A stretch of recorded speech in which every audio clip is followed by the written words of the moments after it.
بطاطس ايه يا اختي؟ محامير. يعني ايه دي دوده دي خارجه من صباعك دي ولا ايه؟ لا عارفه لما بقشرها وبقطعها اه بطاطس محامير. قصدك محمره يا اللي تتشكي.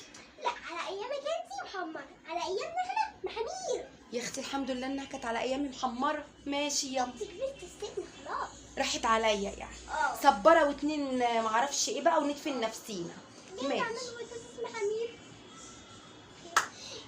جاي اجيب حبه زيت. علقني هنا. علقك فين يا اختي؟ في الفازه دي. وريهاني كده يما. انهي فازه يما؟ ده علقك عليها ازاي يا اختي؟ هدق مسمار كده وعلقني فيها. بسم الله عليكي يا بنتي. هقولها لك هو بسم الله عليكي يا حبيبتي يا بنتي. وبعدين جايه بقى خلاص حاطين الزيت. اه وجاي بعمل له بطاطس 4 بطاطسات 3 بطاطسات.